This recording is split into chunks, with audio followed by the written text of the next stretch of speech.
Pyetja fundit hoq. Selam aleikum për hoqët e nderuar, kam një pyetje. Shohim se disa vëllezër me kalimin e kohës bëhen neglizhent ndaj davetit dhe ndihmës së fesë në përgjithësi, duke i dhënë më shumë përparësi angazhimeve të dynjos. Ata rrallë morën pjesë në derse dhe largohen nga mezhliset dhe shoqërimi me vëllezër. Si në shkollë për kësaj gjendje dhe çfarë këshillë do na jepni që besimtarët të ruajnë lidhjen e tij me fenë dhe të mos dobësohet në këtë rrugë. Allahu i ruaj. Selam aleikum wa rahmatullah. Aleikum assalam wa rahmatullahi wa barakatuh. Në këtë çështje ka më shumë se sa një problem. Dhe problemi më kryesor që është në atë që unë mendoj, se Allah subhanahu wa taala dhe mësmiri, është mungesa e hoxhallarëve që japin ligjërata të forta në argumentim, nuk po them forta me vërtet. Pse zvinë, se s'kanë që ka mengu, për shkamlar.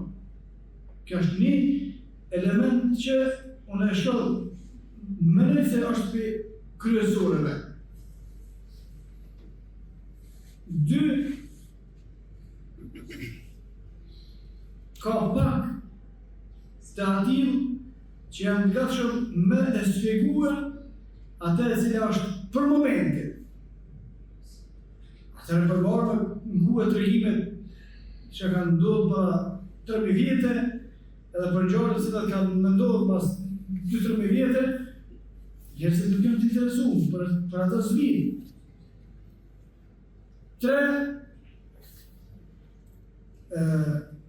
Mundësia për me ngue ligjëratët dhe duke mos këmë prezent.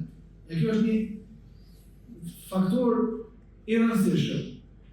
Nuk ka mundësi me morë udhërbej, ku me diku me orders, për shkak se e ka shumë alet të shtëpia vetë, e ka online që të direkt që të nga i shkashtaj, ose mas një ditë, ose mas një kuë, që e ligjëron, që e përgjigje i delë me telefoni vetë dhe nguar. Qëto janë unë si pas asaj që menoj Allah e di më mirë dhe ka mundësi që mos më koni stak me atë që e menoj, por besoj që për shkaqeve janë disa për shkaqeve në këtu. Për shkak se sot më konë një dietar i nivelit nalt edhe që e flet atë që duhet me folë në kohën e dur, si për neve këna me shkua dhe në qështë dynjos më më. Por në shef shkon njerë, janë nisë me këtu t'i plazive, mos hajti në derse, mos më këshu në koshme, ale ka hajti të shpia bradës në më koshme. Një prej qështjeve. Pastaj qështje aktualitetit, se për tregimet dhe në Israele, s'ka nevoj me shku në derse me mbua heqë.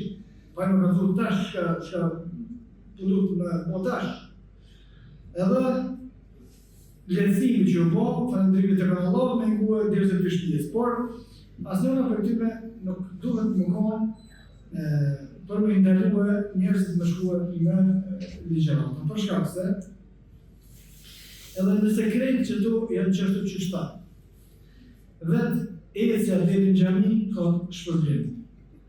Ulja me nivel ku përmenet emri Allahut, fjala Allahut, fjala pejgamberit sallallahu alaihi wasallam ka shpërblim. Vetë që i ul kenej.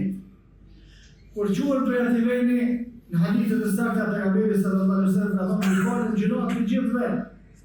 Po kone edhe njëri, të gjithëve i falën gjinat.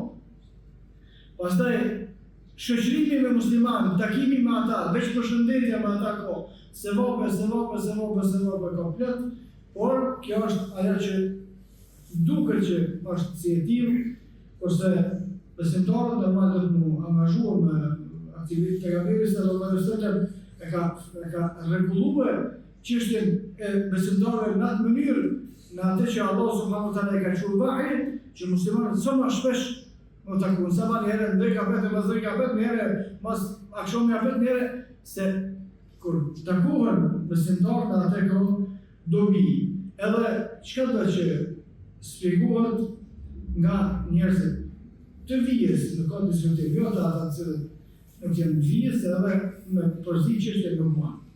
Edhe me mua veç sigur ka zotë një farë tregimi për me Zagarit që ka ku ka vrejt të poni nga që, asa ashtu zbatë, do është muna veç këtë të ngoj që shetë devijume. Por, nëse ka vende në të cilat sfegohet libri i Allahut, suneti i pejgamberit sallallahu alaihi wasallam dhe ekziston mundësia pa ndonjë kërkesë të madhe me shku deri në vend, është mirë me shkuar edhe nëse nuk përfiton kur gjallë, nëse krejt që ato çka thuhen ti i din, është mirë me shkuar se ka shpërblim vetëm për shkak shpërblimit të udhës, shpërblimit të uljes, faljes gjinave të tjera, takimit muslimanët të tjera, wa qulu qawli hadha astaghfirullah li wa lakum astaghfiruhu li kulli dhanbin innahu huwal ghafurur rahim.